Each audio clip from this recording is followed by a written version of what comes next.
Ladies and gentlemen, welcome back to Psychedelics today. This is Joe Moore here with Kyle Buller. Kyle, hi. Hey, Joe. So we have a little bit of an intro to do together regarding this episode with Daniel McQueen, co-founder of Medicinal Mindfulness, the DMT research project called DMTx, and a few other things. He shares a really interesting story that gets into quite some depth, and we want to talk a little bit about transpersonal psychology and how we approach these kinds of stories. Kyle, you did an undergrad in transpersonal psychology, is that right? Yep. Yeah, my yes. It's weird because we started off with a transpersonal psychology program. We had a new advisor come in and bring more Ken Wilber's theories in, and she switched it over to an integral psychology program. So my degree says integral psychology, but I'm strong transpersonal psychology. I stuck with the roots. I kept bringing Groff back into the picture. I'm like, no, we need more of this stuff. Yeah. Wilber's cool. He's never willing to publicly debate anybody, which is one of his big problems. So let's start with depth psychology. Can you give us a kind of brief definition of depth psychology? Yeah, I mean, I guess think of Freud and Jung. Those are the main depth psychologists. So thinking of things that are in the subconscious or unconscious and trying to bring that to the surface. Yeah, it's kind of before, it's a little bit outside the scope of traditional experimental psychology, which is dominated by folks like Pavlov and other behaviorists, Skinner. And it takes this, there's deep messages hidden in there, in your body, your unconscious or your psyche. And you can make meaningful therapeutic decisions around that or take in meaningful insights that will help the individual. So then Maslow comes along, 30, 60 years later at post-Freud, Jung, and develops this theory around humanistic psychology, meaning let's focus our psychology around what it means to be human and the human experience. We think of this hierarchy of needs as the essence of Maslow's theories, with peak experiences at the top. But he found limits. There were some issues there. It didn't really encapsulate all the different possible human experiences that one could have. Mm-hmm. Do you have anything to expand on that with? About Maslow's theories, or just Maslow in general? No, I think one of his main things was the hierarchy of needs and a focus on peak experiences. So, these peak experiences could be really transformative in a person's life. And, what is a peak experience? Could be a psychedelic experience. It could be, just walking in nature and just feeling one with it all of a sudden. That could be a peak experience. But I mean, I think it's really interesting, and this may weave into psychedelic work, is I don't know where I heard this, and I know I mentioned it on the show before, but even getting to some of those transcendental peak experiences, sometimes we do need our basic needs met, and that's definitely one of the criticisms with some of this psychedelic research is people that are just still in survival mode of they can't take off of work, they can't really work on themselves with those peak experiences. It's hard for them to access those states because they're just continuing to function in kind of survival mode, getting those basic needs met. So then we launch into this mysterious landscape of the 60s with psychedelics becoming quite prevalent and strange, powerful experiences being observed in on the couch and in the lab. And it seemed relatively repeatable. And it just, Maslow in a lot of ways was what we had. It was a great foundation back then, but it needed to be expanded. And Maslow even agreed. Yeah. And I believe at a meeting at Esalen was what we were chatting about earlier. Jim Fadiman, Stan Grof, Maslow, and Anthony Stewich. Yep. Stewich. They co-coined this term transpersonal psychology and expanded the scope of humanistic psychology to include not only personal biographical history, but the birth trauma, so the experience of being born, the experience of being a fetus, the experience and past life and other transcendent experiences like becoming a god or accessing information you'd have no access to otherwise, like, access to somebody's life story while in the session who you've never met, know nothing about, and then having it verified by their surviving partner. Mm-hmm. Yeah, and I think to backtrack a little bit too, with the transpersonal field, I mean, it definitely stemmed out of this humanistic movement with Maslow, but we also have to definitely give credit to William James, who's pretty much like the father of transpersonal psychology and one of the founders of parapsychology. So really the founder of psychology in America too. Yeah, American psychology. So MD from Harvard Medical School, focused on like anatomy and physiology, but had this like really interesting, I guess, focus on mystical experiences, dreams, witchcraft, hypnosis, phantom limbs, all this like different things. And one of his substances of choice was ether. Was it ether? No. I'm sure he was into ether, but more nitrous oxide. Nitrous. That's what I was thinking. Nitrous oxide. Yep. But yeah, and he has a famous piece called the Variety of Religious Experiences, kind of analyzing mystical states and different states of consciousness. Yeah, and then I think he first used that term transpersonal, and then beyond the person. Yeah. Transpersonal means beyond the personal, beyond the person, beyond like that quote unquote normal, consciousness. If there is a normal state of consciousness. Right. The story of biological existence being the only thing that informs your psychology. Maybe there's other things beyond your biological history that inform that and create that. Yeah.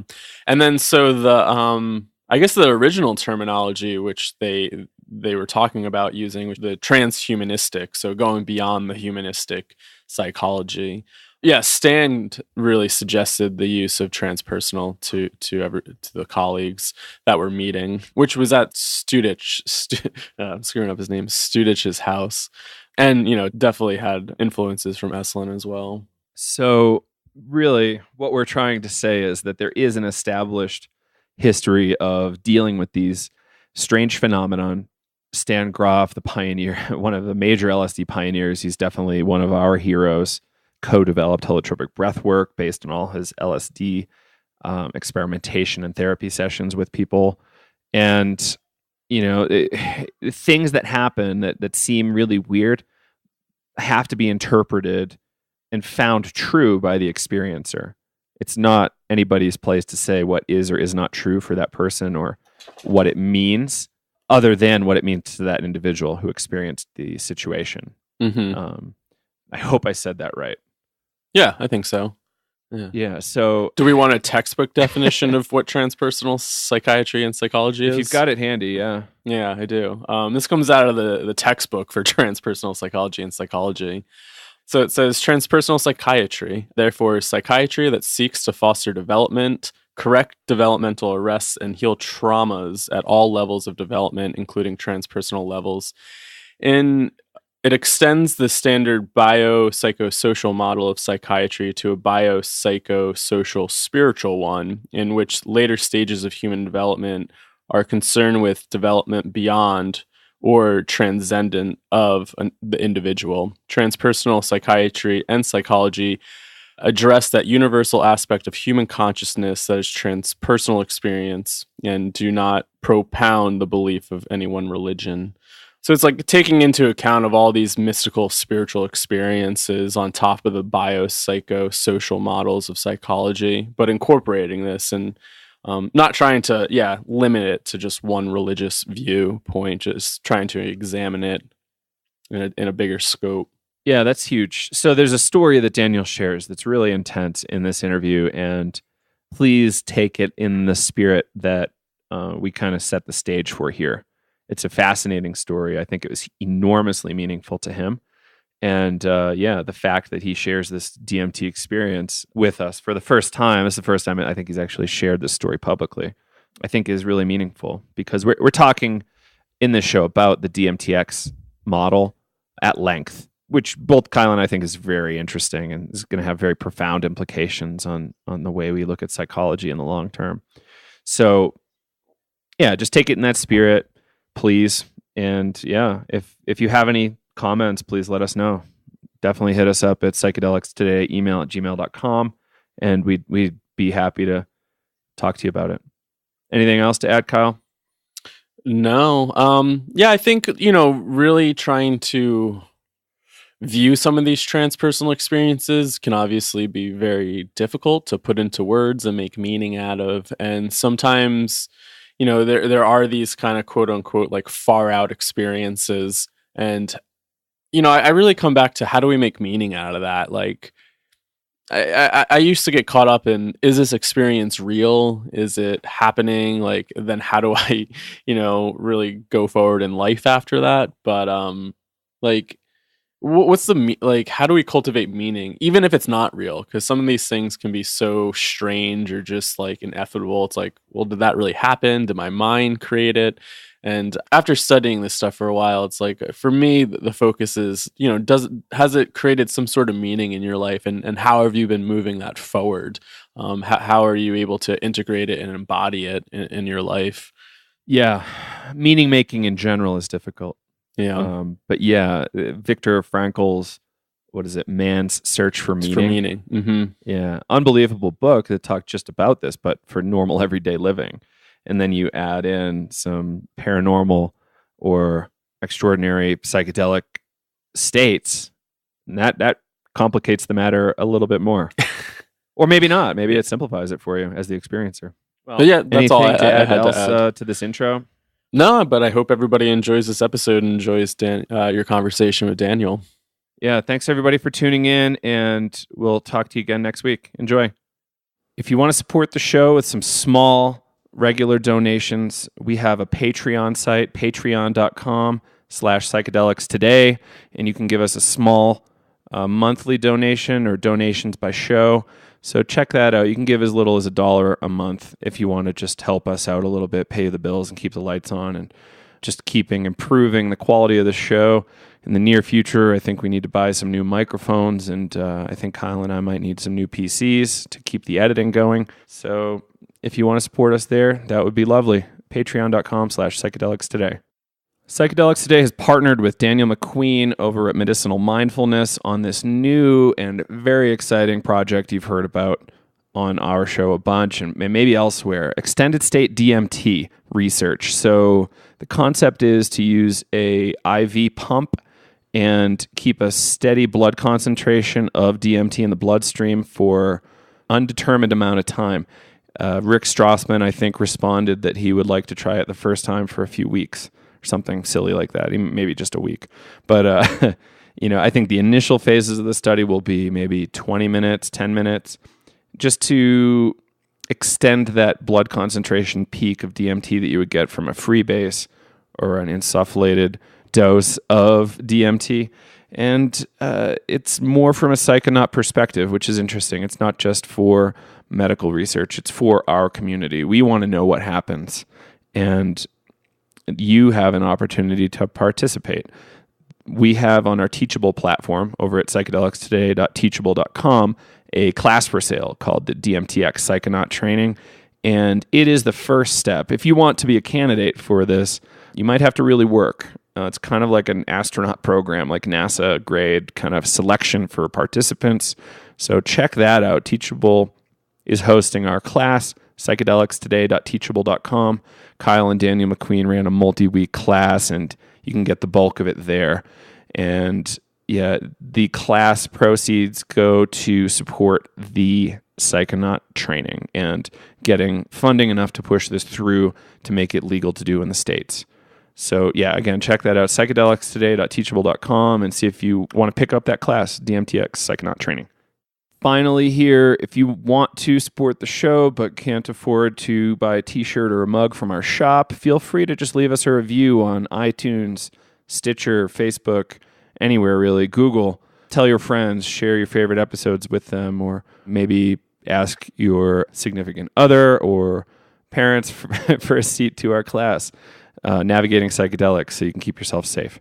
So again, yeah, we'd love to have you tell your friends about the show or just plug us on your socials. Thanks again for listening and enjoy the show. Joe here with Psychedelics Today and Daniel McQueen. Thank you for joining me. And it's really great to be here. This is, I think, the first time we've recorded in person. That's right. So, pretty cool. It's really great. Yeah. Usually we have a computer between us. Yeah. So welcome to my space. This is my meditation studio where I do my cannabis sessions with people and breathwork sessions. That's awesome. And I didn't realize you did private retreats too. So that's great. Yeah, I do. So I do the groups, the conscious cannabis circles, the cannabis healing meditations, and then we do community breathwork. And then all of those can translate to an individual or small group model, individuals, couples, and small groups. And but they're more guided sessions because, I can interact one-on-one with the person. So, I mean, let me just share, like, they're like ayahuasca, DMT sometimes, but most often they're like a combo of MDMA and psilocybin, so a very trippy experience and very therapeutic. And when people share in their stories or in the space, like, I can't differentiate between a MDMA experience versus what they're going through, or a psilocybin one and what they're going through. So it's really absolutely fascinating that I can do this work legally in Colorado and have such profound results. That's really cool. And is it like 5 or 7 different strains typically, or does it vary? Oh, with the cannabis. Yeah, how do we do this, right? And so setting and skill, there's a lot that we put into all of these little factors that kind of create like an entourage effect, right? You combine them all and it's synergistic. And one of those is the, I think I'm starting to call it full spectrum cannabis, even though I'm starting to see that used in places.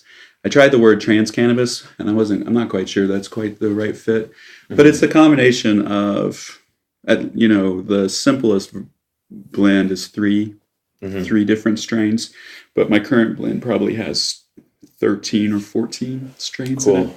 And you're trying to hit a lot of the terpenes. Trying to hit as many of the terpenes as we can, because that seems to make a big difference. And then, so when you simplify that means it's about a third indica, a third hybrid, and a third sativa. But there's a lot of range in each of those, so we're trying to find a good combination. And, and I'm starting to get a feel and understanding of, like, if I smoke a blend I'm working on, I can say, it's missing this particular piece, and I can go get that strain and add it to it. So it's like a little alchemical creation.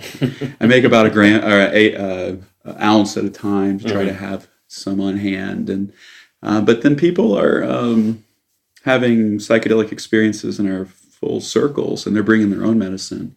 Legally, we can't provide the medicine in these group semi-public settings because I represent a business, and it gets complicated. So people bring their own. I recommend things, and they're having a profound spiritual, psychedelic, transpersonal experiences on what they're bringing. So don't ask me how it's working, but we get to experience it all the time. Yeah, that's one of the problems with research being illegal in a lot of cases, or just difficult. Or just that federal monopoly on growing or growing for research purposes, which is insane to me. Yeah. It's like, what does that mean? Right. We can't even research what we're eating or consuming in various ways. Well, you bring up a really good point that I've been sitting with, and like, I'm familiar with that research with cannabis and PTSD. Her name is... There's some happening in Arizona. Yeah, in Arizona. Don't know her name. But it's a MAPS study, I think. MAPS sponsored. Sue Sisley, isn't that right? Anyway, they have to use cannabis from the Mississippi grow, and she complained publicly that it was like some of it was tainted with mold, and they're not doing anything like therapeutic or mindfulness based because that would complicate the research, right? So it's only smoking with vets and addressing symptoms. And I think it's so important, right? But it feels so limited. And what we get to do is we get to use the best quality cannabis grown on the planet. And I work with a local dispensary.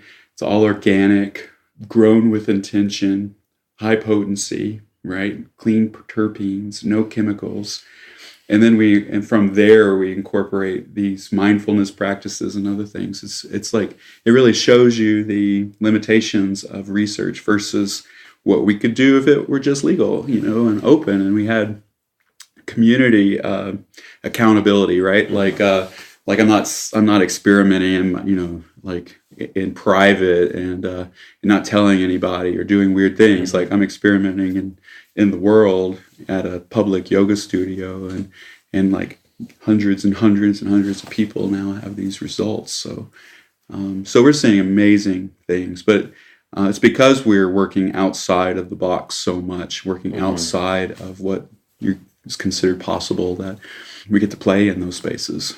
It'd be really fun to figure out how to get some sort of person, not necessarily like Carl Clements, but maybe somebody that's really good at study design to come in and just say, hey, like maybe we don't have an IRB, but maybe we can just put something together, survey based or something.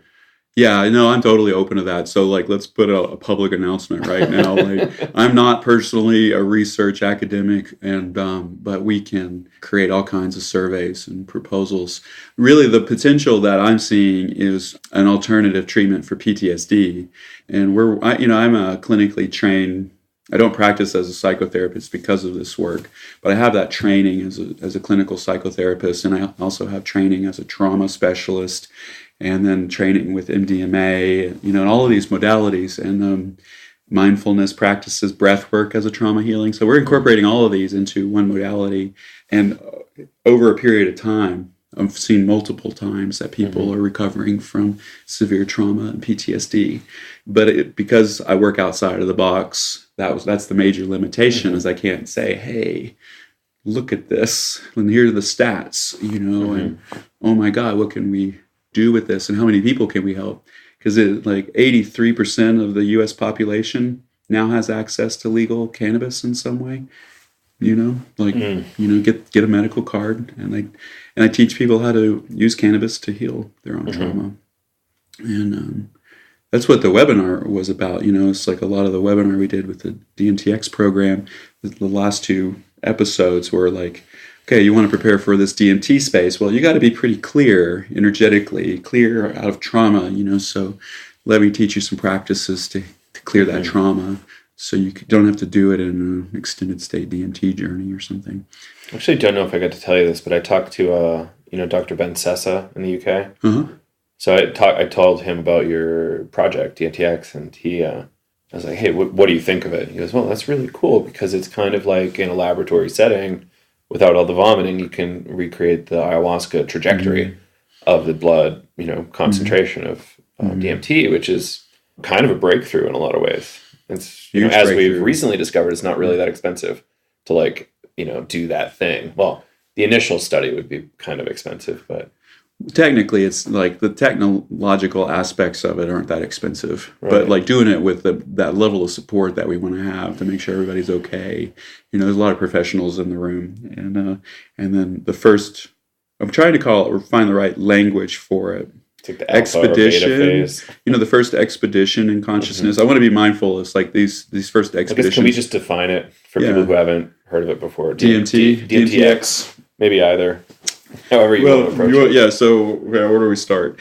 Let's assume that people know what DMT is. So dimethyltryptamine, the most profound hallucinogen that we have access to, a primary ingredient, ayahuasca, right? It has no tolerance. What that means is it doesn't reduce its effect the more you use it, and there are other drugs that don't have tolerance either. Anesthesia is one of them, right? So like they just put you on a drip, and you just stay in the space because the anesthesia doesn't have a tolerance. So extended state DMT is a model that was invented by Dr. Andrew Gallimore. He's out in Japan right now. And he collaborated with Dr. Rick Strassman, DMT spirit molecule, the guy who reinitiated the psychedelic renaissance with his DMT work in the early 90s. Does Gallimore call himself a computational neurobiologist? Computational neuroscientist, maybe. So he does mathematical models of the brain and cognition and stuff. It's way above. His presentation at your event blew my socks off. I went in there kind of not expecting much, and I was like, that just kind of changed my life. What was that, right? Yeah. What was that? So that video is available online, everybody. Andrew Gallimore, DMTx. Just Google that, you'll find it. Yeah, Google that on YouTube. And it's gotten like 11,000 views. And it's the biggest video that he's ever produced. And obviously the biggest one we've ever produced. Most of ours get hundreds or 1,000 or something like that. So anyway, I don't know when he came up with the idea, but the paper was published just a couple of years ago, less than a couple of years ago. And so extended state DMT refers to combining the medicine, DMT, with a piece of technology called a targeted infusion pump, and combining that with a pharmacokinetic model of how DMT is absorbed in the body so that you can regulate the DMT levels in the blood to stabilize the DMT trip or the DMT peak over an extended period of time. So it's an extended, stabilized DMT peak experience using advanced medical technology and advanced pharmacokinetic model that's already been established by medical science. It's just putting all these together. And theoretically, because DMT doesn't have a tolerance, the question is, well, how long can you stay in that space and not lose it? What's useful? We can talk about that if you want, but that's the general definition. So there's no MAOI, there's no other pharmaceuticals, there's no other adding a hit of acid or anything to extend the trip or anything like that. So people have this misconception that we're trying to create these extreme experiences. And in some ways, sure, right? Yes. It's in balance, but you only need one drug. Yeah, we only need one drug. And we're not, the problem with dosing on a whole bunch of drugs or high dose all at once is that the peak gets too intense, right? So theoretically, where it's actually could be less extreme than some DMT experiences, it's just extremely longer. I personally think, so we would start with 5 minutes, a regular trip with people. Kind of recreating Strassman's work. And then 10 minutes, just, 15 minutes, that's 2-3 times the extent of a regular DMT trip. I personally, this is my opinion, but I think we can train psychonauts to do a 3-hour full DMT experience. That would be my guess. That would be my guess. Good people, some folks won't be able to handle. Super stable. Psychonauts have a lot of experience, have had big life experiences. So spiritual and psychological maturity. Maybe not, depending on what kind of history they have, psychologically speaking. Physically healthy, good heart, right? Exercise, yoga. What else would you need? Specific training and mindfulness practices, focus, extreme emotional tolerance, right? These are all capacities that we can develop as human beings. It's just you're doing it on extreme psychonaut level, right? Just like an astronaut has to be able to keep their shit together when they're not strapped on top of a rocket, right? Or the alarms go off and they're flying through space. You can't freeze in that moment. Yeah, you just follow the checklist, all the tools that you were trained with. Yeah. As part of this program. But the piece with what makes the difference between a psychonaut and an astronaut is an astronaut can shut down emotion. They can shut, zero in and bring in that just pure rational capacity, right? They're going to have a strong nervous system to do that, but they have the ability, or they need to shut down in some ways to focus enough to engage the crisis, so to speak. Whereas a psychonaut, it's the exact opposite. We have to be able to remain focused in that space, but fully surrender to all that is, the awe and wonder or the extreme terror and fear of being in a situation like that, which in some ways it amps the requirements even higher than an astronaut would, at least on a psycho-spiritual level, So it's asking a lot of potential psychonauts to step into that space. So I guess what would be interesting is to talk about when someone would be freebasing DMT, the curve is the dose response curve or whatever, however you want to talk about that, is really quick. It starts breaking down in your body from peak at probably 2 minutes. Yeah, that's where that the pharmacokinetic model comes in. Is it takes the metabolism rates in different areas of the body and incorporates that into an equation that gives you a particular flow rate. And so you're not overdosing, you're not increasing the dose, it's staying constant over time. And that's like a mathematical equation. Like I literally don't understand. That's Andrew Gallimore's it's for doctors. work. That's for the doctors, and we're recruiting the doctors, and they're going to figure that piece out. So when you smoke it, or like a bolus injection, like what Strassman did, it comes on within less than a minute, 30 seconds, like a rocket ship. It goes pretty high, pretty quick. There's a breakthrough point. And they believe, the scientists, Gallimore, and I think Strassman talk about it, the breakthrough point is about 100 nanograms a milliliter of DMT concentration in the bloodstream. And then it can go up a little higher than that. And that's called the breakthrough space, the peak experience, the... breakthrough, stuff, whatever. You're in another reality, not conscious of this reality space. And that lasts, on average, according to Strassman's original data, 5 to 7 minutes, just depending on the person. And then there's a slower decline. So you're more conscious of this world and all of that, but you're not quite back. And that could be another 10, 15, 20, 30 minutes longer, depending on the person. And so the idea is, using the infusion machine, is you pop the person into that state. It'll most likely be a rocket ship ride, like a blast off, like it is with the injection or smoking. But once you hit that point, it kind of pops down into a stabilized line, like a parallel line. And then if you knew the infusion rate, the appropriate infusion rate, which is what we don't know yet, which is why research is required, then that could be stabilized. There are different covariables, male or female, weight. There might be genetic variables that impact the metabolism rate of DMT and the duration of a person's trip and stuff. And those are the things we don't, Dr. Gallimore doesn't know. Nobody knows what the impact those covariables are. But theoretically, in a expedition or proof of concept journey that we're talking about as a first step, you give the bolus, you get to know the person from a regular DMT trip, and then you can kind of adjust it in real time. Right. So like you just keep, it's like, oh, can you still hear me? The answer, yes. So you bump it up a little bit, and then we would do blood work and see if it is actually stabilized over time, or if it had gone up or down, like a slow angle up, getting more intense of a trip, or a slow angle down and just coming back out of it, not enough. Yeah, interesting. Can you program the machine? Well, I imagine some machines you can program, others have to be kind of manually operated with like a flow rate knob or something. Yeah.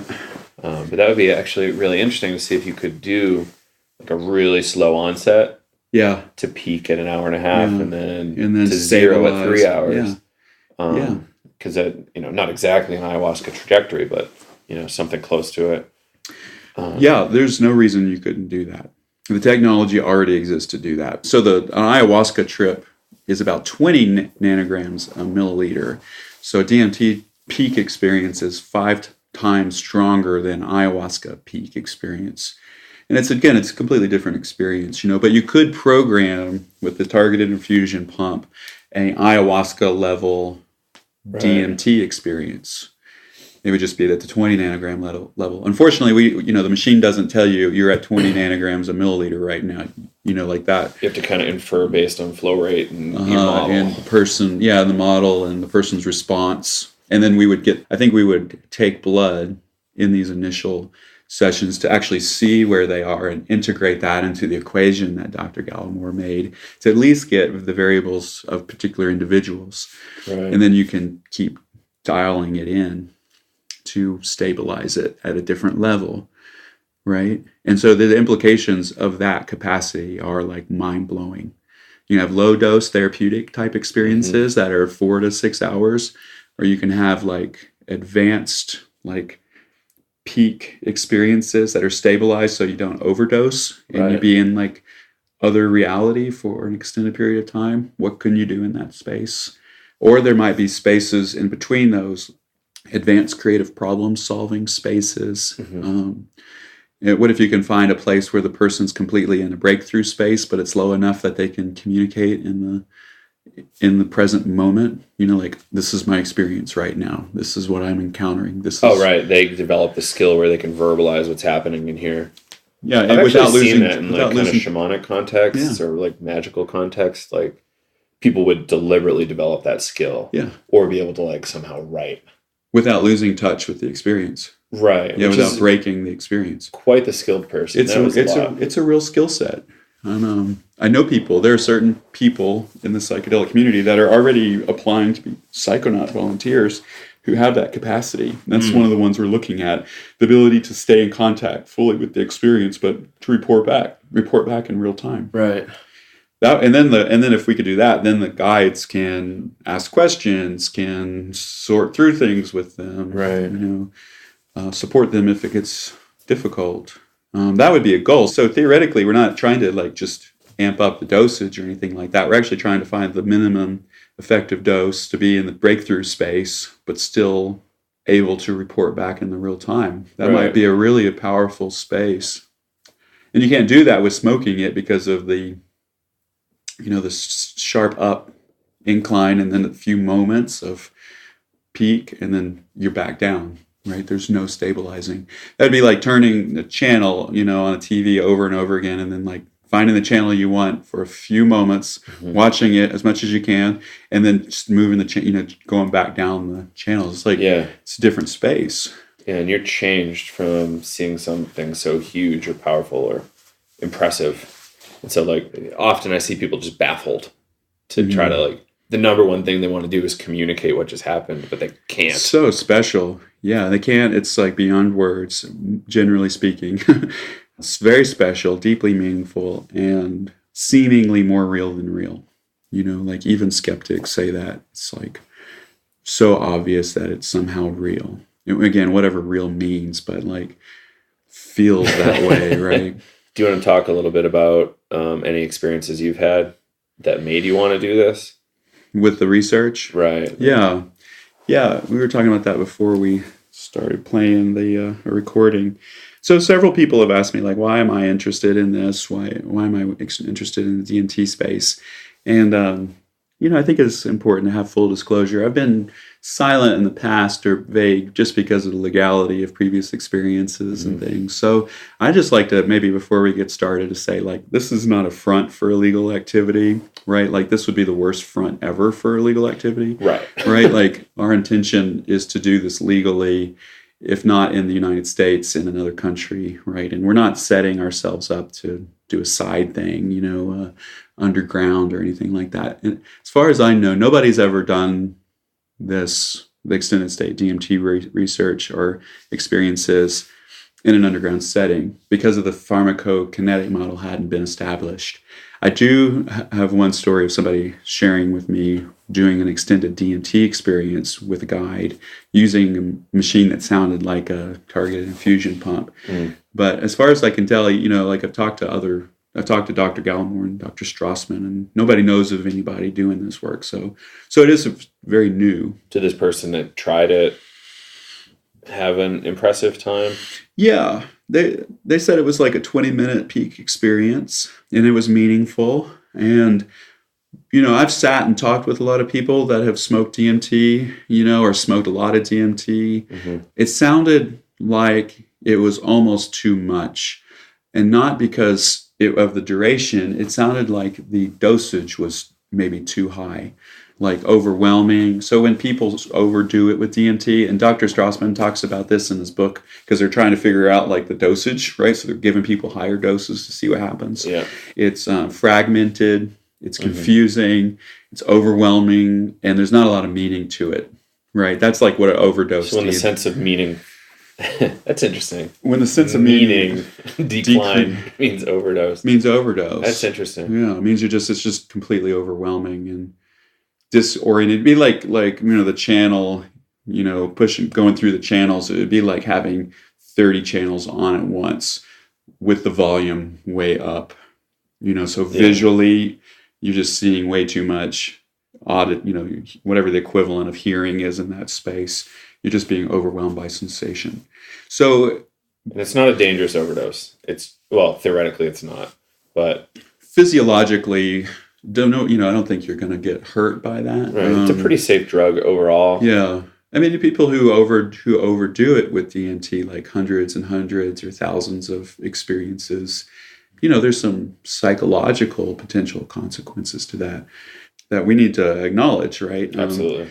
So, like, this isn't about, we're getting as high as we can, or taking that big risk or all of that. Like, we don't have to exaggerate the effects of DMT or sensationalize extended state DMT. Mm-hmm. It's crazy enough as it is, Yeah. I feel like the word overdose, it's loaded in our world because we think of your heart stopping. Yeah. And it just means you took too much. It means you took too much. So overdosing with cannabis, for example, is possible. That's terrible. It's not going to kill you. It's just going to make you feel like you're about to die because of panic and nausea. Mm-hmm. And alcohol will send you to the bathroom to puke up your guts, but alcohol could kill you. Also, yeah. Yeah, I don't know the right word, but what would be the word for that? Overdoing it. Well, it's overdose is the right word, but it's loaded with connotations in our culture where we almost have to develop something different. Overwhelming. It just seemed like it wasn't as useful, right? Yeah. And so for me, the question is, what would a slightly lower dose look like with extended state DMT over a period of time? Like maybe he didn't have the flow rate right and just kept going up and up for a while, which is totally possible, but it wasn't stabilized over time. Mm-hmm. So that's the question I have: is it stabilized? What would it look like if it stabilized over time, like dialed into that particular channel? You mentioned, I think, in our the DMTx webinar or the psychonaut training, where the wow for some people, like the overwhelm, kind of goes away. Then you can kind of operate in that space. That's a good theory. I think, like I imagine jumping off of a cliff that was like 1,000 miles high. After a while, you can't scream anymore, right? Like after a while, it's like, okay, I'm still falling, and you start to orient to this new reality around you. What if it is possible to, even if it is intense and like big experience, what if you can learn to re-regulate, meaning your nervous system calms down enough so that you're no longer in the fight or flight? Then you can start thinking clearly, and then you can have choice of, what do I want to do here? So it'd be equivalent of like falling and then all of a sudden learning to fly, not just a controlled fall, but literally go anywhere. Right. So that's the idea. Pretty spectacular idea to me. Like I've been thoroughly inspired by this idea. And that's the thing, like it's such an inspiring idea that it can be overwhelming in its inspiration, right? Like I've had to practice grounding just to stay with my feet on the, in this reality, and focus on my cannabis work, which is kind of paradoxical that my day job is working in psychedelic states with people, but that's my ground. And having small children is my ground. Having a family, my wife, paying the bills and all of that. Like, how do you keep yourself in that middle space of being fully inspired, but not like diving headfirst into something that's too big? And when you just keep flying with it and flowing with it, it seems to keep unfolding. So let's keep going with it, right? Like, it's been an incredible magnet for people, incredibly gifted people to come together who are also inspired by the idea to make it happen, So how can I not? Right? That's the kind of where I'm at right now. How can I not do this, or at least really try? And then, like, this is the stuff that we don't really talk about, but it's important to name, like the stress of like flying in space, right? Like that requires an emotional tolerance. Being out publicly talking about such a big idea that I could conceivably very, very profoundly fail at is also a very big emotional, psychological tolerance process, and getting hit with like misconceptions or ideas. It's like learning how to engage that, with awareness and skill, right? It's been quite a journey for me. At this point, it's like totally intertwined with my own like psychological development and waking up process, I'm required to be even more solid, even more grounded than I was before. And be absolutely, utterly inspired and be able to engage extremely complex problems in a way that we can resolve them, you know. Thankfully, I have this ongoing practice with psychedelic cannabis because, you know, when I'm sitting in spaces with these people, I'm doing my own work too. As part of the process, I'm engaged in my own path and journey. And so I'm getting information and ideas and inspirations, but a lot of just straight up objective nuts and bolts. Here's what I need to do next to make this happen. And so I have an ongoing psychedelic practice that's legal in the United States that supports me stepping into figuring out how to make extended state DMT research happen. It's just fascinating, absolutely fascinating. I guess let's share a story. So why am I doing this?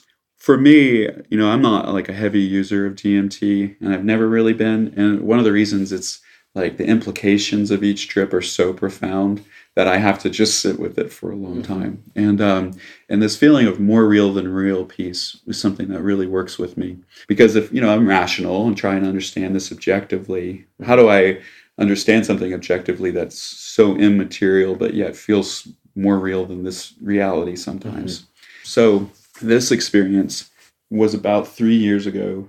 My wife and I were considering having a second child, which we have now. And I don't remember my intention of going into the DMT space this time, but it was right. It was right as we were thinking about having a second child, and we call it conscious conception. You know, like bringing, you know, as medicine people, what does it mean to, you know, create a human being, right? And how can you prepare for that? And how can you use medicine to prepare for that experience? How much can you clear before you do that to reduce the harm of unconscious behavior, or, you know, like karma or family patterns? You know, like it was a really big deal. And so that was on my mind, but it wasn't really like the primary focus. And I pop into this space that was very real looking. It wasn't like a DMT experience, but it was like a Holocaust type environment, or like a work camp, you know, like there were wars going on, and it was smoky and kind of like maybe right after dusk, and you know, scary. Like I was right outside of a Holocaust concentration camp, and there were these barbed wire fences that were right in front of me. And all of a sudden these beings start breaking through and digging under these hardwire fences. And they're breaking through and they're bringing a bundle, you know, some sort of bundle my way. Like they're escaping with this bundle, and it gets underneath the, you know, the fence next to me. And they're like showing me this bundle, and it was the soul of my child. And I was just completely overwhelmed by this idea that like these entities or beings were bringing, like somehow like smuggling the soul of a being out of this reality that was like a concentration camp. You know, like they were like refugees or trying to escape from something. And so they showed me this child, this presence. It was like a soul. It didn't have a form. And then that was the peak experience, right? Like these experiences are so short. It's like, what do you do with that? But what happened was, as I was coming back into the room in my awareness, the soul came with me. And instead of being a little bundle, it just completely spread across me, like it was laying on top of me.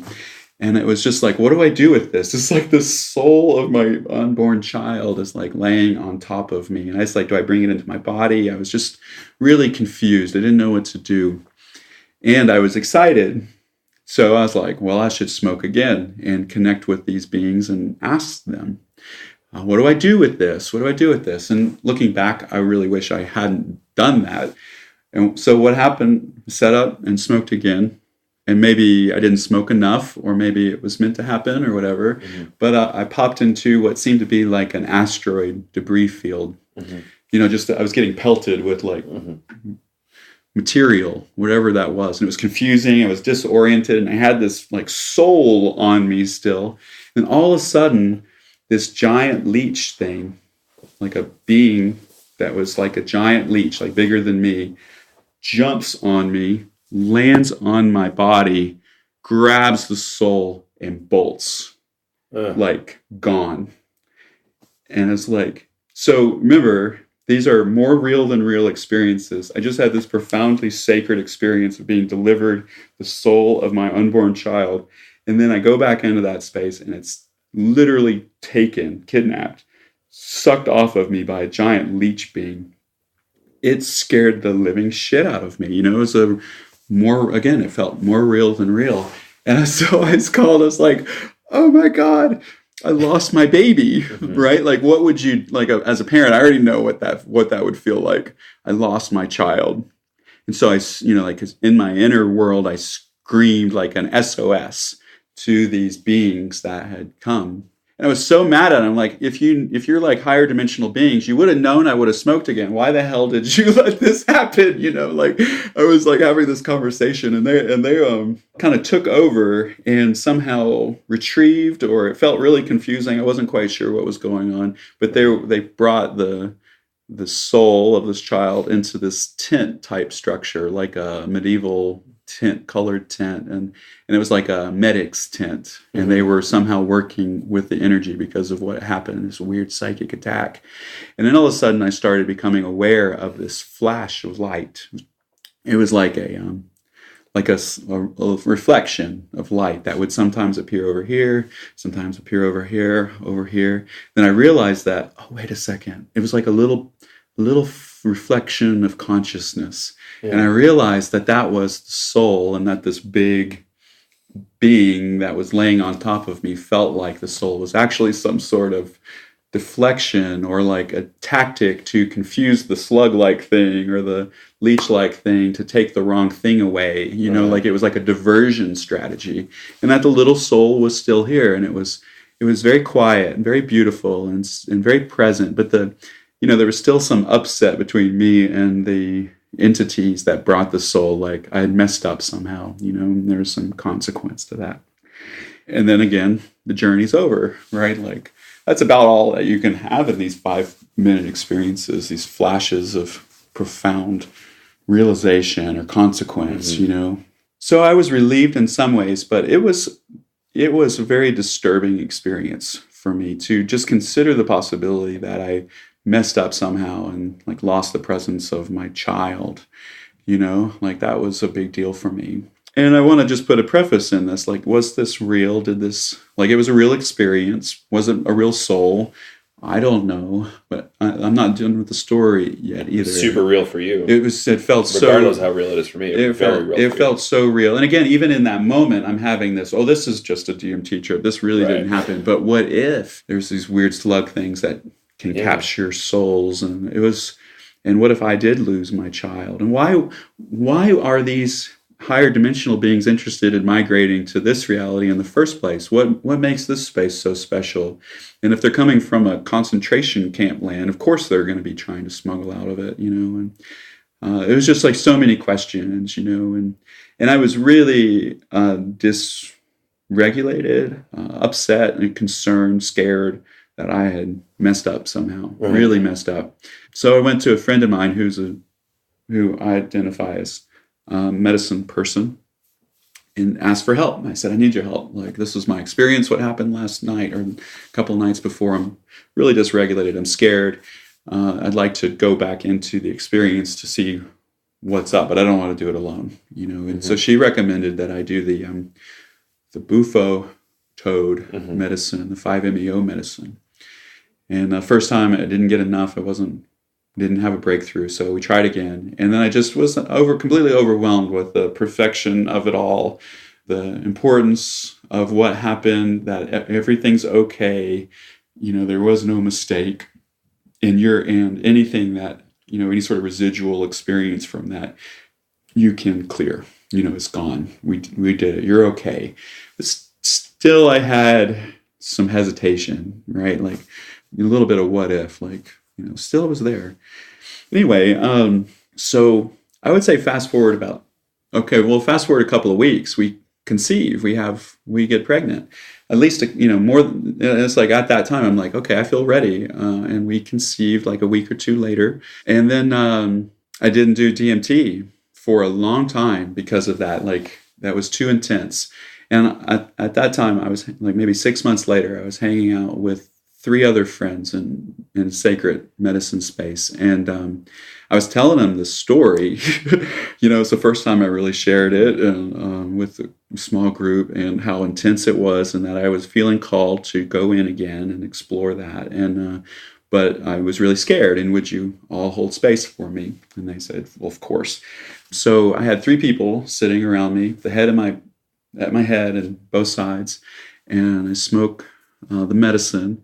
And for a long time, I felt like I was in this like chrysalis, or like a sheath that was some sort of protective, hiding me sheath. And then I was like, so nothing was happening. I was just in this space. And all of a sudden there was a breakthrough. I was able to break through. And instead of going somewhere else, the energy came into the room.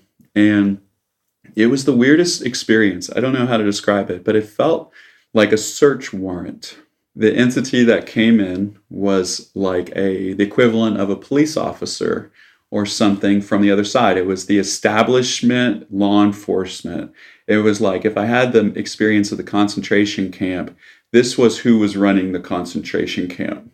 And I was like, whoa, okay. And I was like, you're supposed to just relax and let things happen. Well, I had three people around me, but I didn't have any about my feet. And it came in through this kind of hole in the opening of our sacred space. And it went into my testicles, and it searched for the soul that was smuggled out.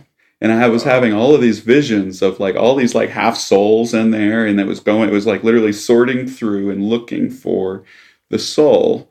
And I had already conceived. And I was like, it was like I was being searched by the established dominant whatever system, the mechanism of that.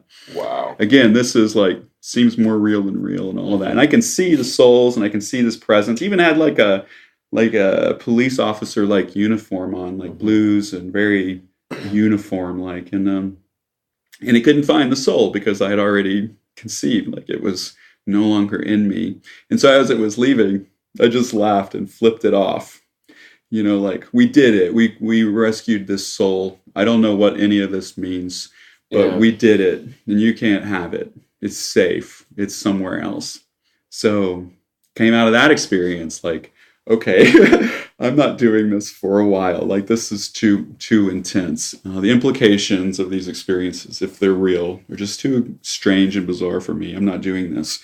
And so fast forward, I don't remember when that was, but fast forward to the birth of my child.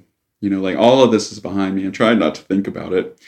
And my wife is in the bathtub at the hospital, and she's been in labor for a couple of hours, not super long. And I was in some sort of weird altered state that whole time. It was real early in the morning.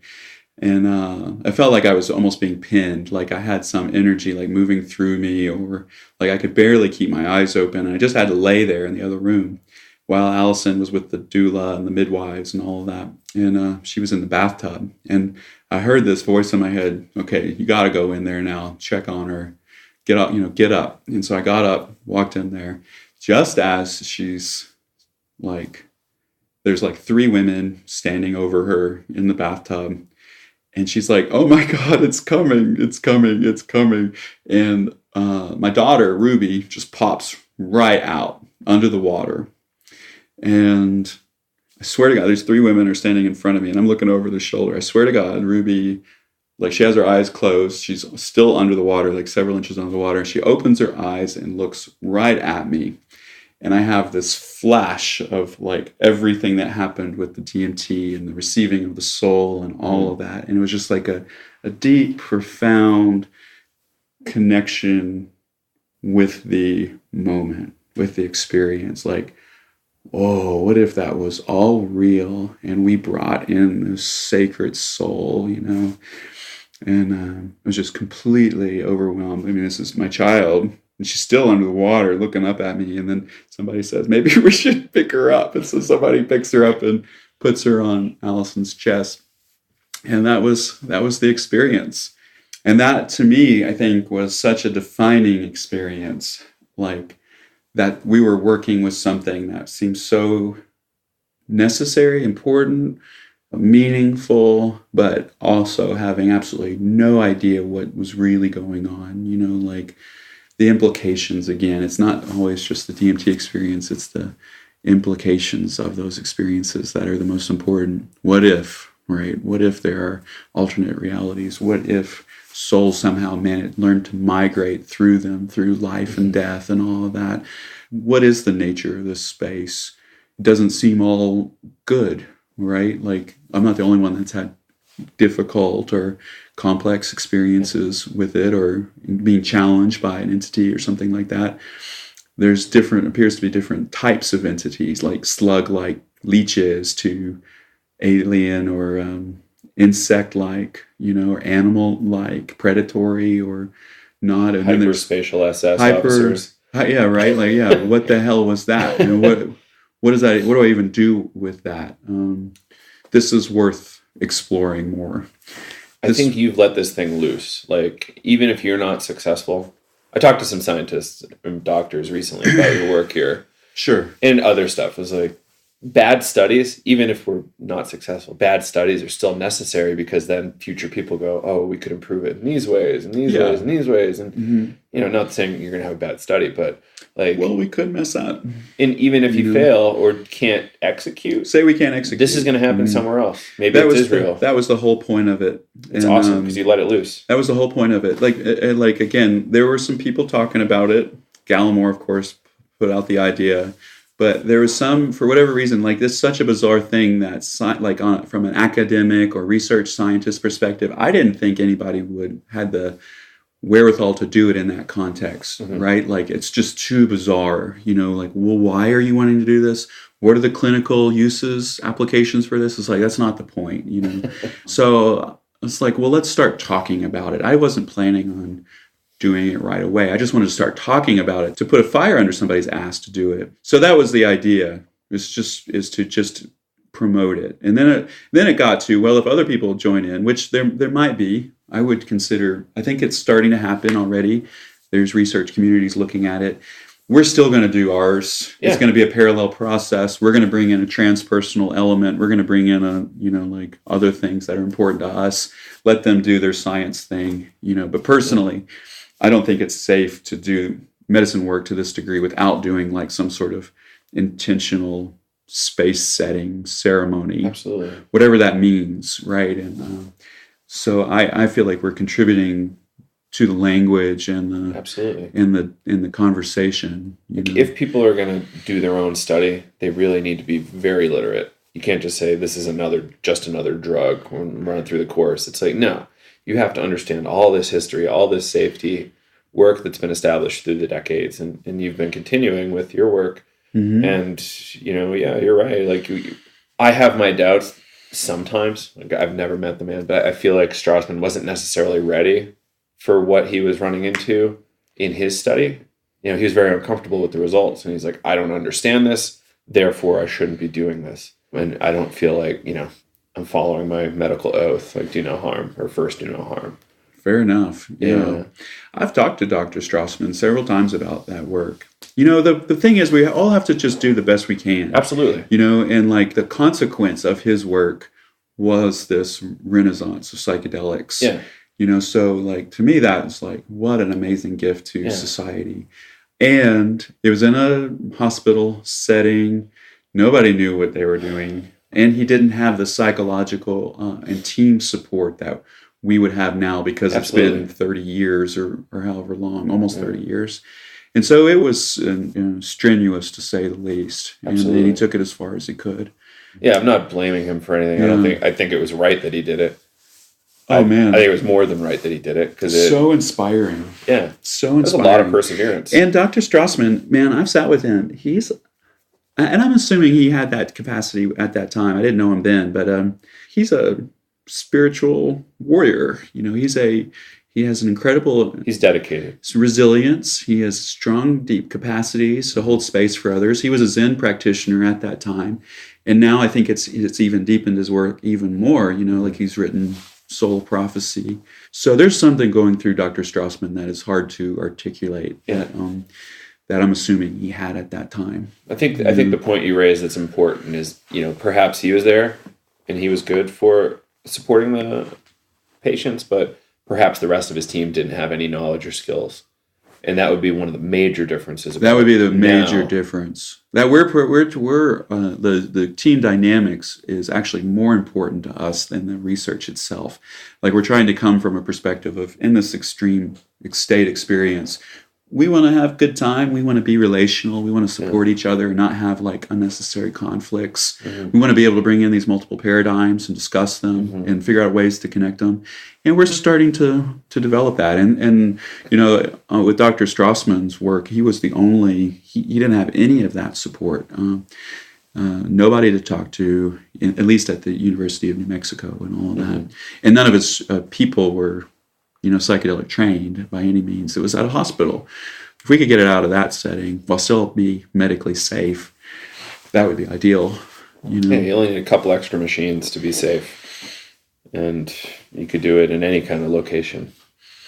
Yeah, that's very conceivable. You know, like we're gonna have a lot of safety and protection around this just at this first time. But yeah, you're probably right. You maybe need some paddles and some other emergency medical equipment. Somebody knows how to use them. And the medical doctor that we're potentially recruiting is an emergency medical room doctor. That's great. Former Army or military surgeon. You know, so like somebody who knows how to handle Super crisis. hardcore. Yeah. And that's just one possibility. A new idea I just had now is what if it was, you know, a block or 2 blocks away from an emergency facility, just to add that extra not to like get super concerned, but you know, you're in an apartment 2 blocks away, so you're there really quick in the event of a I don't really think a bad situation is going to happen, honestly. I can't really imagine a scenario, especially in the first year or 2 of the work, where something bad would happen. It'd be on the very extreme boundaries. It would be a very small percentage, but it can happen, you know. So what could happen? There could be some sort of cardiac event, maybe, you know, and that's why they would be like literally monitored, right? Like they would be hooked up to machines and monitored. So that would be the biggest, you know, if somebody has a heart attack or their heart stops. There's no known cases of DMT doing that to anybody, but again, we don't know what happens when you have like 100 nanograms or nanograms, a milliliter or whatever for however long. But the more likely scenarios would be psychological crises, either panic and experience. And then the gift of this modality is you turn the machine off and then 5 minutes later they're back down, right? Theoretically. So crisis, and again, that might be part of it. How can we handle a crisis? Somebody's moving a lot or scared. Do we abort it or do we keep going because that's just what they have to break through? Right. Those are questions we're going to have to make a protocol around and probably decide in that moment. But more likely, the biggest crisis is after the effects wear off. So a day or 2 later. Weeks later, concerns around mania and psychosis would be the 2 major ones. You just opened a portal, opened a channel, and you can't shut it off. And it shows up as either too much energy, right? Person can't sleep. They're just completely overwhelmed. And they might show up as being super excited about the whole thing, but that's still not safe. Or too much, like you open a channel of content you can't turn off, which would be like psychotic episodes. That doesn't mean it's not real or the person's not having a real transpersonal experience. It's just they're responding to it in a way that shows harm. Yeah. Or both at the same time, manic and psychotic. Too much energy, can't turn it off. Too much content, and just completely overwhelming. Right. That's why we're doing the screening. That's why we're not just doing healthy volunteers. We're actually training people, and then also working with people who are a little older. Like I'm trying to think of any characteristic or trait that increases the likelihood or decreases the likelihood of those, and we're addressing it before it happens. And even then it still might happen. And even then somebody finally comes down a couple of months later, they might still be like, that was the most profound experience I've ever had. I would do it again in an instant, but I probably won't because of, took me months to come down, So we would have to provide that, some sort of level of support to somebody like that. So bonus of you doing the research here in Boulder is that you have such a strong quote unquote medicine community or transpersonally literate therapists, right? Because of Naropa, right? That realistically could almost make like a residential situation with with some of those therapists and the participants. Maybe we should set up some sort of like large team like that, like an integration team. It's a dumb idea, but I'll say it. I just started having visions of like, I was making jokes the other day about like doing some sort of reality TV show parody with like DMT smokers, just to like capture some of those jokes and stereotypes, because I think they're funny. But what if a TV station like MTV goes like Boulder DMT Real World, and you had total control, and they were able to fund hundreds of thousands of dollars in production, and we've already got people wanting to do documentaries. Wouldn't that be wonderful? Like a ongoing documentary series. Talking about it and talking, I'm almost done with the hour and a half documentaries. I really think stuff needs to be a 7-hour, 8-hour story. What if it was like a real world thing? We're trying to film everything we can, just with the possibility that it might be, relevant later on.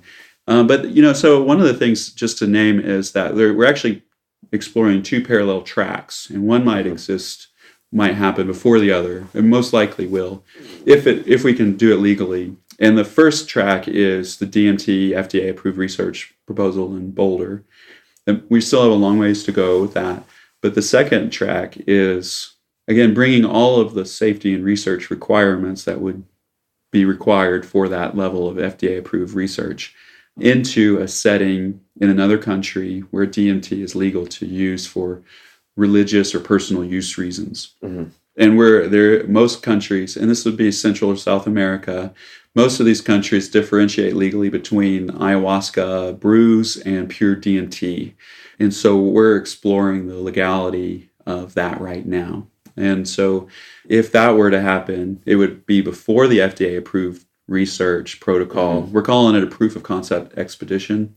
And that's what we're doing the training for and all of that. We're creating a crew to go out on a frontier expedition into another, not physical frontier, but a frontier of possibility.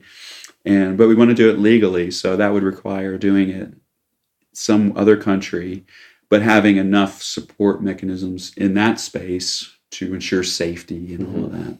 So it'd be about a month long. I've mapped it out. 6 psychonauts, DMT, extended state DMT psychonauts. They would each go under about 4 experiences, starting with bolus injections, meaning regular DMT experiences, that what Strassman did. We would reproduce those results, hopefully get some information on what their tolerance levels are, and then give them another experience and maybe another longer one. And then we have a couple of weeks of downtime, make sure everybody's still present and safe, and then we return here, keep an eye on everybody, including the site, including the team members, and then start to dissect what we learned from those experiences, so that we can then produce an FDA-approved study in the United States with some experience behind us. So that's the goal. And so, it's complicated the languaging a little bit. Yes, it's all research, but the first experiment. See, even using that word might be inappropriate. The first experience in a religious context might be in another country, not under a research specific paradigm, even though we're bringing in research and calling it an experiment and that sort of thing. And then the next stage would be FDA approved research experiment in this country using those protocols. But the safety protocols would be the same in either.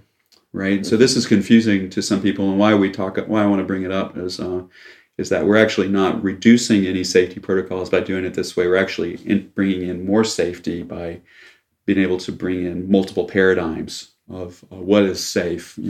What is safe in a religious context? Like we were just talking about that. If this is real, and we are encountering beings, there might be religious technology or mindfulness technology that we can use to make us more resilient to these encounters with these supposed entities, right? That might make it safer. Like so we have a whole world of religious systems out there, various magical techniques or technologies or whatever, however you want to phrase that, and perhaps some of those are applicable here. And, getting that inside the FDA. What is that, right? There's just no way that you can't put that in a protocol. They'd laugh at you. But it might be really important. Circle of salt around you. Well, it's like, it's funny, but like casting a circle, creating a sacred space. These are universal experiences in any tradition. And in all the mystical traditions, including Native American shamanism, high magic, Eastern Buddhism, the 4 cardinal directions are really important. So like just sitting in meditation and prayer, or, like we call it calling in directions and things, from whatever tradition that you're a part of, it doesn't really matter that there's a universal archetypal geometric underlay of that. Right. So I might speak a particular language of it. You might have a different language of it, but we can still speak of creating sacred space together. And so it's like weird. We don't want to be religious or specific to a particular religion, but we don't want to co-opt or take from that religion without understanding it. Right. So there's a balance there. I identify more from alchemy, Western mysticism, because it fits my genetics and my life path, but I've also been trained with a lot of Native American type shamans. I'm a member of the Native American Church in a local community of the Native American Church. So that's a real important part of my own spiritual tradition. So all of these are going to be integrated into what we're doing because we can, and why not? If we were going to be fully expressed as psychedelic medicine people, safe and stable, but without the inhibition of trying to be accepted by mainstream mindset, what would we look like? What would we do? What would we play with? Well, we would bring in art and creativity. We would acknowledge the psychological aspects of it. We would acknowledge the spiritual possibilities, and we would bring in rational, scientific understanding to make it secure and safe and increase the potential of it. All of those would have to be congruent. We wouldn't want to leave any of those out, right? That's who we are. We're medicine people. We're complex. So that was the idea. I wanted to create a scientific experiment that was congruent with psychedelic identity. If that makes sense. Yeah. Absolutely. Let's call in the bizarre, let's look at it. Let's see if we can understand it, not just discredit it as a hallucination. I guess once we get through the first few of these, then it becomes almost proceduralized and you go rinse and repeat. That's the goal. Yeah, is on these things. Yeah, it's like make it as common as an ayahuasca retreat. So yes, and so it's like a consciousness evolution factory. So 2 threads would be healing, clinical concerns, right? Like extended state DMT assisted psychotherapy, low dose, or you do a big experience and somehow that's healing in and of itself. That's really great. Like, I think that's obvious, right? It's super obvious that we can possibly do that. But the other thread that I'm in some ways more interested in is advanced creative problem solving.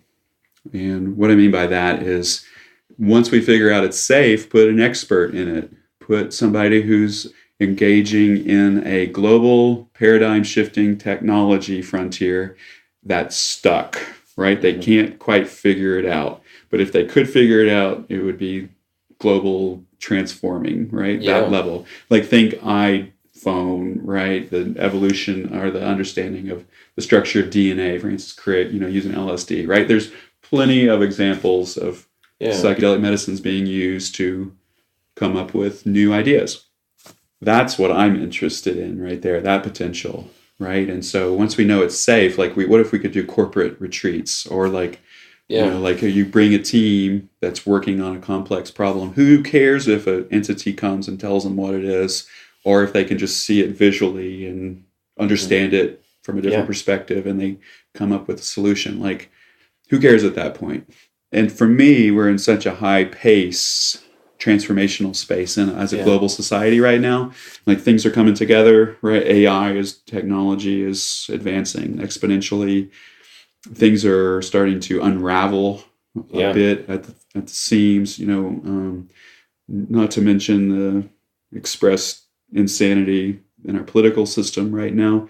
Like, do we have time to wait for an FDA approved research proposal? if we can come up with serious solutions. And, Yeah. that might be, I don't think that's sensationalizing. No, we have the potential data. of Like this. even just the Fadiman creativity stuff is one thing, but this is like I kind of want to say exponential improvement, but maybe not. But maybe There's a space for low dose, like microdose, LSD. There's a space for all of that in creative problem solving. Yeah. Like go to work and do programming and be a little amped up. Yeah, absolutely. But maybe there's another space where you're like in it, you're in a psychedelic experience, but it's dialed in. That's the crazy thing. What if we could dial it into that exact flow rate number that the person can stay there and they can communicate that they're there and they can tell you what they're experiencing, and somebody who's there like writing it down maybe has the technological language, right? Maybe they're a peer of that person and they can have a conversation and they're writing it down and they're figuring out something. To me, it's like these medicines give us the capacity to perceive higher dimensionally, right? Like from more than 4 dimensions. So that just gives you a competitive advantage to figuring out a complex drug design, vaccine question. design, like you really could save gazillions of lives if you're able to operate visually like that or hyperdimensionally like that. When I say that, it's just like above 3. Right. Yeah. How many higher dimensions? One can we idea go? that's like, I guess, more psychonaut specific is like what happens when our culture becomes literate in this space. Mhm. Like, right now, it's a thing that exists. We can access it very reliably.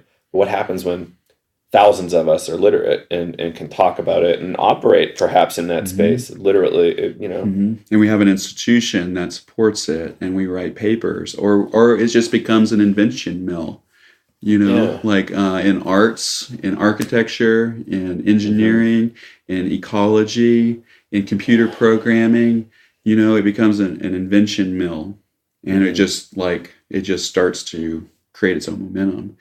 We already have like drawings of like spaces that we could build that would create like group cannabis experiences and all of that, But yeah, that's what we call psychedelic society, like as a society based on supporting and implementing ideas and things that are induced from psychedelic states. But there's a moral question that we want to raise here, because these technologies can be used to possibly invent more advanced weapon systems, right? We don't want to do that, right? Like, so Einstein's theory of relativity, right? That wasn't done with LSD, but he was clearly altered. states work. He was clearly altered. He had the capacity to perceive higher dimensionally.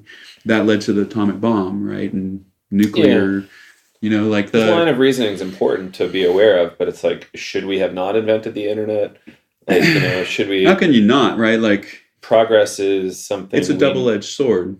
Yeah. So we bring in more aware of it. We need to be aware of it, and then like be mindful of who we let into the experiences, at least as first, But I think there's this underlying principle, that like when people experience it, they want to do things to help heal the planet. They want to support relationships. Like these are natural consequences. There's this study about ecological people who had experienced psychedelic states were more concerned about the environment. That study came out maybe a year ago. Yeah. So that in and of itself, like Groff has been saying that for a long time, but we finally had a paper.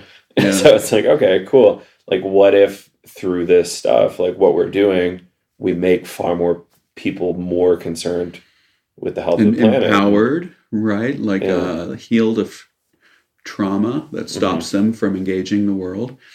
Yeah, it would make people way less tolerant of insanity, way less tolerant of violence, psychological, emotional abuse. Like we're already waking up to this. Like our politics right now is really putting it in our faces, right? People are waking up to this, but it gets really profound when you feel it deeply in a psychedelic state, And being a parent is kind of the same, right? Like my life is no longer my own, like I have a responsibility to my children. And the funny thing is, even though there's all these risks involved with doing this work, I in some ways think it's less risky for my kids to be involved in this work, because I think the positive implications are so profound, and I don't see the world getting better right away just as we are, or going as we are. So I think we need to consider radical solutions. And I don't know what those solutions are either, but I have this idea of maybe we can find out through extended state DMT experiences. That's my idea, And like you were saying, we're just trying to implement it. Say, yeah, okay, you do it better. You can get other research scientists in here, do it better, and then somebody's going to figure out some serious solutions to things. What if we become peers to these entities out there? We're just part of their community now. We're just part of the community. What if we already are? Right. Like in a sense we might be, and we're just not aware of that part of ourselves yet. Right. I mean, we have the capacity to perceive higher dimensionally. These medicines prove that, right? And we're 4-dimensional beings embedded in a 11-dimensional reality. How can we not be higher dimensional in some way, right? We're not separate from reality. It's just we have this limited perception right now for some reason. Just to, being human is hard enough as it is, let alone being conscious of the complexity of all of reality while doing it, like I said, that experience of like the bundle being delivered to me, like, why are they interested in coming here? What's so special about this place? What if we are as important as this other places? Maybe this reality is the most important. In the alchemical tradition, I say the physical world is a reflection of all that is, and that this world matters the most. It's why we're here. We can evolve here. So Daniel Pinchbeck turned me on to this concept of us having a vast number of unexplored continents left to map out. And that was probably like 2009 that he threw that one into the audience. It was just like, I had this sense of something like that, but that just helped me make it a little bit more concrete for me. And like what if there's other territory out there that's yet to be discovered? A lot of the religions talk about it, but maybe not so coherently that it makes sense to us. Right, and it's I would say the Buddhist and dogmatized. The Tibetan and ancient Egyptian probably had good models for it. The polarized heaven and hell doesn't make a lot of sense to me, but it's complex. It's an ecosystem. It appears to be some sort of ecosystem that exists. Living dynamic system. And living with entities and beings and animals, and some are smarter than others. Place again. yeah, all engaging life, and we can be overwhelmed by the experience. But what if we can train ourselves to be resilient in that space? And I believe we can. I've experienced it personally. Just like driving your car. Yeah, you get used to it. It becomes routine. And then you can focus on other things. And once you learn how to sail your ship, then where do you want to go? Well, I want to see what's this direction. Okay. Then stay in that direction, right?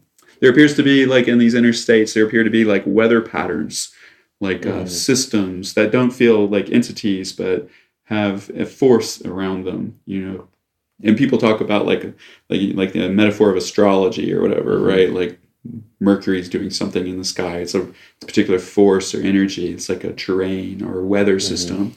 And that seems to be like a real common phenomenon in people's experiences, not just the entities, but what is the terrain itself telling us about reality?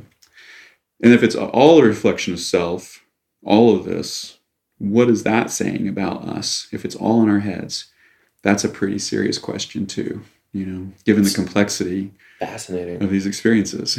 Like I don't totally I kind of not on that level, but I don't totally rule it out, because the brain is human brain is so complex that maybe we are just capable of having all this stuff internally. Maybe. I'm not saying yes. I kind of doubt it. What would be the point of like if it was all in my head? And again, I don't know the answer to this, but what would be the point of a leech coming down and sucking the soul of my child off of that? Like, what? Right. Why would I have a part that like? It's Freud really confusing. Yeah, I'm sure, right? Like some sort of sabotaging aspect I need to be aware of. But it just shows it's how fascinating discussion that we need to keep having. Like what? And I think eventually, so there's this theme.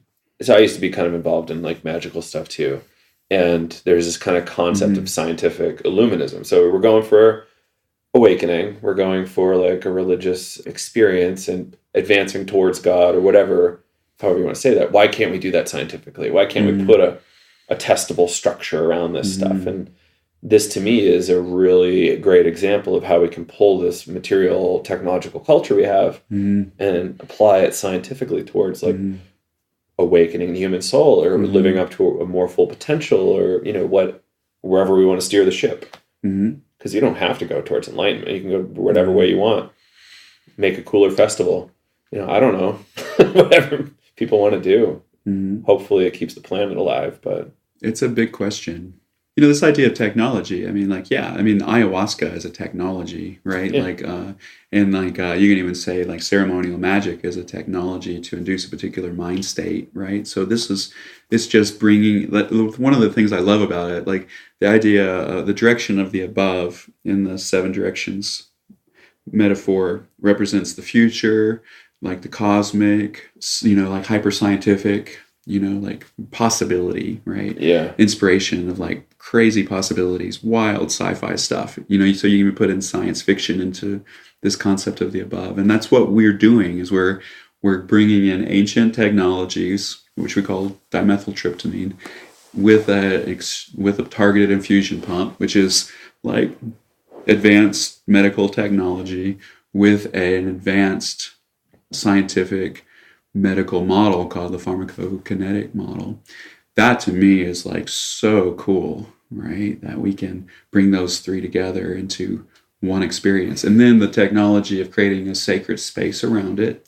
Again, we want to not engage it as if it's real, because the person who's sitting in the middle is going to be like in it as real. So we want to like take it seriously and prepare that person for that experience by what we would call creating sacred space, which is just sitting in meditation and creating a right mindset for the person to be ready to do that.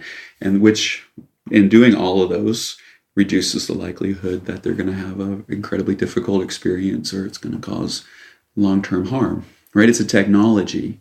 It's just outside of just the rational scientific community, you know, like what we would consider technology at this time. You know, but ancient Egyptians had the capacity to induce altered states, you know, with darkness or breath, or and the Buddhists had technologies to induce altered states. It's just part of that same tradition. So we have a lot of stuff that we could go from here, but let's, I guess, move towards the direction of wrapping up and talk about how people can get involved. Like we helped you deliver a live webinar series that people can now jump into, the recorded version of that.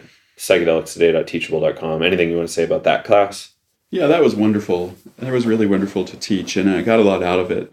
It's a fundraiser for, you know, the DMT experiences. It's valuable enough information for any psychonaut to bring into their practice, but it does talk about, in preparation for extended state DMT work, like what characteristics the psychonauts were looking for, what do we think is important, and then how do you develop skill sets and resiliencies to do this deep work. And the first one's on YouTube right now for free, right? We put that on. And then we're going to add the second one, I think, at some point. I'm still trying to figure out the logistics of that. But the next 2 are, you know, we talk about breath work and cannabis work, and I think that needs to be more energetically contained, you know, for safety reasons. So we probably won't put those out online for free. But, you know, that everything's dynamic, and we're figuring this out as we go. So our goal is to make it as accessible as possible. So that's there. And that itself is preparation for a September training retreat that we're doing. It's a 5-day program. Again, it's designed to prepare people for any psychedelic experience. It's going to be mostly experiential with cannabis and breath work. And then we're taking a break and doing a community gathering where we're inviting the larger medicinal mindfulness community to come together for support for the psychonauts in training. And then we're also bringing all the team together that we can, and then anybody who's interested in supporting the program. So it's a community gathering as much as it is anything. And I've got information online if anybody's interested in exploring that more. I'm already receiving applicants for that. It's a pretty extreme application process because, again, we're trying to make sure everybody stays safe. So there's multiple stages. The first steps are free. And then the cost of it is going to the expenses of the retreat. You know, so we're doing a clinical assessment, and, you know, I'm hiring a assessment expert for that. So the cost is all going, you know, for that piece is going to him to make it sustainable. So we're saying that it's community supported psychedelic research. The people who want to do it are helping support it financially and through these fundraisers. And then the more we start to develop these fundraising techniques to get sponsors and things. We'll hopefully step more into that and making it as accessible as possible for people who want to do it. And we're also offering scholarships for people, who don't have the means but would be good candidates. So we're doing the best we can, given the grassroots nature of this work.